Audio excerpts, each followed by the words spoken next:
অষ্টম শ্রেণীর শিক্ষার্থীদের যে ইংরেজি পরীক্ষা রয়েছে অর্থাৎ হলো ষান্মাসিক সমষ্টি মূল্যায়ন 2024 যে ইংরেজি কোশ্চেনটা রয়েছে সেটারই ধারাবাহিকতায় কিন্তু আমরা একটা নমুনা প্রশ্ন তোমাদের জন্য তৈরি করেছি এবং এটা তোমাদের জন্য কিন্তু অনেক বেশি ইম্পর্টেন্ট, কেননা তোমরা এতদিনে হয়তো এতটুকু তো বুঝতে পেরেছই যে বিগত যতগুলো ইংরেজি পরীক্ষাতে এসেছে সেখানে কিন্তু তোমাদেরকে কি হয়েছে একটা দলগত কাজ করা হয়েছে অথবা বিভিন্ন জায়গার নাম লিখতে হয়েছে, এরকম 2 নম্বরে তোমাদেরকে একটা ডায়লগ অথবা কনভারসেশন লিখতে হয়েছে এবং 3 নম্বরে তোমাদের কিন্তু বিভিন্ন কিছু কখনো তোমাদেরকে আবেদনপত্র এর টাইপের কিন্তু অনেক কিছু লেখা লাগছে বিগত যারা ইংরেজিতে তোমাদের এই নতুন কারিকুলামে পরীক্ষা দিয়েছে।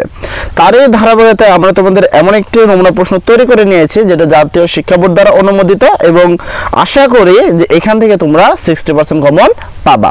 তো চলো বেশি কথা না বলে আমরা কোশ্চেনটা দেখে নেব এবং উত্তরটাও এই ভিডিওতেই থাকবে। আমাদের আরো একটি চ্যানেল অবন এন্টারটেইনমেন্ট, যেখানে আপনাদের জন্য 3টি ফানি ভিডিও আপলোড করা হয়েছে। মুরগির দুধ খেলে বুদ্ধি বাড়ে, মিশন আন্ডারপ্যান্ট এবং লোডশেডিং।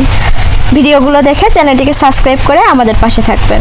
ভিডিওর লিংক ডেসক্রিপশন এবং ফার্স্ট কমেন্টে রয়েছে টাস্ক 1, টাস্ক 2 এন্ড টাস্ক 3। এখানে টাস্কগুলো পড়ার আগে এই প্রশ্নগুলো করব এবং তার সাথে আমরা এই প্রশ্নগুলো কিন্তু উত্তরও দিয়ে দিব। যদি আমরা ফার্স্টে দেখি, you went to go on trip from your school, মানে তোমার স্কুল থেকে তুমি একটা ট্রিপে যেতে চাও বা তোমরা একটা ট্রিপে যেতে চাও। সো সুতরাং ইউ টেল ইউর ফ্রেন্ড, সুতরাং তুমি তোমার বন্ধুদের বলো অ্যাবাউট ইট, এই বিষয়ে। মানে হলো তোমরা যে একটা ট্রিপে যেতে চাও সেই বিষয়ে তোমার বন্ধুদের সাথে মেন কথা হলো কথা বলার কথা বলছে এখানে। তারপর যদি আমরা এখানে খেয়াল করি, do the follow activities best that on travel, মানে এই ট্রাভেল করার জন্য এই যে নিচে যে অ্যাক্টিভিটিসগুলো দেওয়া রয়েছে সেটাকে তোমাদেরকে ফলো করতে বলতেছে বা সেটার উত্তর করতে বলতেছে। ফার্স্ট চয়েস এ টুরিস্ট স্পট, প্রথমে তোমাকে আগে একটা চয়েস করতে হবে যে অ্যাকচুয়ালি টুরিস্ট স্পট কোনগুলো রয়েছে। যদি আমরা টাস্ক 1-এ দেখি, টাস্ক 1-এ কিন্তু তোমাদের জন্য প্রশ্ন রয়েছিল make a list of tourist place in Bangladesh, মানে বাংলাদেশে কতগুলো টুরিস্ট প্লেস বা বেড়ানোর মতো জায়গা রয়েছে, তার উত্তর আমরা এখনই দেখবো। 2 নম্বর যদি আমরা একটু দেখি, now two friends make a conversation about travel, অর্থাৎ 2 নম্বর হলো এখন হলো তোমরা 2 বন্ধু ট্রাভেল সম্পর্কিত একটা কনভারসেশন অথবা ডায়লগ লিখো। এন্ড 3 নম্বর প্রশ্ন যদি টাস্ক 3-তে দেখো, নাও ফিল দ্য বক্স, মানে এই বক্সটা পূরণ করতে হবে the benefit of travel alone with you and your friend, মানে তোমার বন্ধু এবং তোমার বন্ধু মিলে এই নিচের বেনিফিট মানে ট্রাভেল করে কি কি তোমরা উপকার পেয়েছো সেই বিষয় কিন্তু এখানে লিখতে হবে। যাই হোক আমি ফার্স্ট টাস্ক 1-এ চলে যাব। টাস্ক 1-এ যে প্রশ্ন ছিল make a list from tourist place in Bangladesh, মানে বাংলাদেশের টুরিস্ট প্লেসগুলো যেগুলো আছে সেই বিষয়ে লিখতে হবে। তাহলে চলো উত্তরটি দেখে নেওয়া যায়। তো আমরা যদি উত্তরটা খেয়াল করি, টাস্ক 1-এর make a list of tourist spot in Bangladesh, মানে আমাদের বাংলাদেশে কোন কোন টুরিস্ট প্লেসগুলো রয়েছে সেগুলো যদি আমরা খেয়াল করি, প্রথম হলো সেন্ট মার্টিন ল্যান্ড রয়েছে ঘোরার জন্য। আর 2 নম্বর যদি আমরা খেয়াল করি তাহলে হলো সোনারগাঁও কিন্তু আমরা ঘুরতে পারি, এটা একটা টুরিস্ট প্লেস। অ্যান্ড 2 নম্বর হলো সুন্দরবনে কিন্তু আমরা ঘুরতে পারি। তারপর হলো আহসান মঞ্জিলেও কিন্তু আমরা ঘুরতে পারি। আর তারপর যদি আমরা 5 নম্বর খেয়াল করি সেটা হলো লেকবার্গ ফর্টকেও কিন্তু আমরা বেড়াতে পারি। তারপরে ছিল রাঙামাটি কিন্তু একটি বেড়ানোর মতো জায়গা। এবং তারপর টুরিস্ট প্লেসের মধ্যে সবচেয়ে বড় এখানে রয়েছে কিন্তু কক্সবাজার। এছাড়াও তোমরা কিন্তু আরো কিছু পয়েন্ট লিখতে পারো, যেমন এখানে কিন্তু কুয়াকাটা, এটা কিন্তু একটা টুরিস্ট স্পট, সেক্ষেত্রে কিন্তু টুরিস্ট প্লেস হিসেবে কুয়াকাটা কিন্তু অনেক বিখ্যাত। চলো আমরা সেকেন্ড প্রশ্নের উত্তরের দিকে যাব। আমাদের সেকেন্ড প্রশ্নটা ছিল now two friends make a conversation about travel, মানে ট্রাভেল সম্পর্কে আমাদের 2 বন্ধুকে গল্প করতে হবে। তাহলে আমরা চলো উত্তরটা দেখে নেওয়া যাক যে আমরা ট্রাভেল সম্পর্কে কিভাবে মানে একটা ডায়লগ তৈরি করতে পারি। দেন দেখো এখানে মাইসেলফের জায়গায় কিন্তু তোমরা চাইলে তোমার নিজের নাম লিখতে পারো, আর ফ্রেন্ডের জায়গায় চাইলে তোমরা কিন্তু তোমার বন্ধুর নাম লিখতে পারো। দেখো মাইসেলফ মানে আমি বলছি hi friend how are you, hello বন্ধু কেমন আছো। তারপর ফ্রেন্ড মানে আমার বন্ধু বলছে I am fine and you, আমি ভালো আছি তুমি কেমন আছো। তারপর হলো মাইসেলফ আমি আবারও বললাম আই এম অলসো ফাইন, আমিও ভালো আছি বা আমি আরও ভালো আছি। তারপর ফ্রেন্ড আমাকে বললো যে কি how have you enjoy your study tour.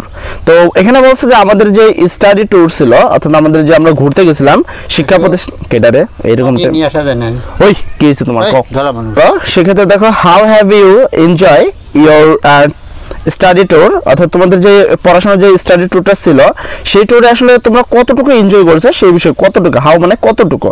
তার মানে আমার বন্ধু আমাকে জিজ্ঞাসা করতেছে আমরা আমাদের স্টাডি ট্যুরে ঠিক কতটুকু মজা করছি বা আনন্দ করছি। সেক্ষেত্রে আমি উত্তর বলতেছি এক্সেলেন্ট, মানে চমৎকার। ইট ওয়াজ রিয়েলি অসাম, এটা খুবই মানে মজাদার ছিল। তারপরে আমার ফ্রেন্ড বললো হোয়াট ডু ইউ মিন, তোমার মানে কি, মানে তুমি যে কথা বলছো অসাম, সেক্ষেত্রে আসলে এটার মিনিং কি। সেক্ষেত্রে আমি বলতে পারি আমার অর্থ হলো বা আমি যেটা বলতে চাই আই এনজয় দ্য ট্যুর, আমি যেই ট্যুরটি সেটিকে উপভোগ করেছি বা আনন্দ করেছি উইথ ওয়ান্ডারফুল এক্সাইটমেন্ট, মানে অনেক এক্সাইটমেন্টের সাথে আমরা কি করেছি, এনজয় করেছি এই ট্যুরটি। তারপরে আমার ফ্রেন্ড বললো ও আই সি, ঠিক আছে, হ্যাঁ আমি দেখেছি। Which place did you visit actually, মানে সত্যত তোমরা কোন জায়গায় বা কোন জায়গায় তোমরা বেড়াতে গিয়েছিলে, মানে তোমরা কোথায় বেড়াতে গিয়েছিলে বা কোন জায়গায় বেড়াতে গিয়েছিলে। সেক্ষেত্রে আমি যা বলবো ইট ওয়াজ ময়নামতি, কুমিল্লা, কক্সবাজার, মানে আমরা কক্সবাজারের ময়নামতিতে বেরিয়েছি অ্যান্ড সেন্ট মার্টিনও গিয়েছিলাম। ফ্রেন্ডস, বন্ধু বললো how many day did you need to complete the study tour, মানে হলো তোমার কতদিন সময় লেগেছিল বা কতদিন সময়ের প্রয়োজন হয়েছিল এই স্টাডি ট্যুরটি সম্পূর্ণ করতে। সেক্ষেত্রে মাইসেলফ আমি বললাম ইট টেক তোমার হলো 4 days, মানে এটা তোমাদের 4 দিনের জন্য বা 4 দিন সময় লেগেছিল। সেক্ষেত্রে ফ্রেন্ডস বললো হাউ ইজ ময়নামতি, মানে ময়নামতি কেমন। সেক্ষেত্রে আমি বললাম আমি বললাম it is a place of historical interested, অর্থাৎ হলো এইটা হলো একটা ঐতিহাসিক তোমাদেরকে জায়গা বা প্রতিষ্ঠান। তারপর যদি আমরা খেয়াল করি, বন্ধু বললো ফ্রেন্ডস, ঠিক আছে, what place was most interesting to you, মানে এই যে দুইটা, একটা হলো তোমার ময়নামতি আর একটা হলো সেন্ট মার্টিন, এই দুইটার মধ্যে কোনটা তোমার কাছে মোস্ট ইন্টারেস্টিং, মানে কোনটা তোমার কাছে আরো সবচেয়ে বেশি তোমার কি ইন্টারেস্টিং বলে মনে হয়েছে। মাইসেলফ আমি বললাম, সেক্ষেত্রে আমি কি বললাম দেখো, কক্সবাজার, মানে it was very interesting to me, এটা আমার জন্য খুবই চমৎকার বা আনন্দিত ছিল। সেক্ষেত্রে ফ্রেন্ড বললো what place of Cox's Bazar did you attract you most, মানে তোমাকে কোন জায়গাটা, কক্সবাজারের কোন জায়গাটা বেশি অ্যাট্রাক্ট করেছে। সেক্ষেত্রে মাইসেলফ আমি বললাম দ্য 127 কিলোমিটার্স সি, মানে তোমার 127 কিলোমিটার যে সি ব্রিজ, অর্থাৎ হলো তোমার নদীর যে ব্রিজটি রয়েছে অ্যাট এ স্টেজ, মানে একটা রাস্তার সাথে, ঠিক আছে, অ্যাট্রাক্ট মি দ্য মোস্ট, আমাকে এই জিনিসটা, মানে তোমাকে 127 কিলোমিটারের যে সেতু বা যেই সমুদ্র সৈকতটা রয়েছে, সমুদ্র সৈকতের যে ব্রিজটা, এই জায়গাটা কিন্তু আমাকে সবচেয়ে বেশি তোমাদের কি করেছে, অ্যাট্রাক্ট করেছে। তারপর যদি ফ্রেন্ড বলে ডিড ইউ ভিজিট হিমচরি, মানে তুমি কি হিমচরিতে বেরিয়েছো। সেক্ষেত্রে মাইসেলফ আমি বললাম ইয়েস, হ্যাঁ। ইট ওয়াজ অলসো ভেরি ইন্টারেস্টিং, এইটা অনেক বেশি চমৎকার বা মজাদার। সেক্ষেত্রে ফ্রেন্ডস বললো থ্যাংক ইউ অলসো, তুমি ধন্যবাদ অনেক বেশি।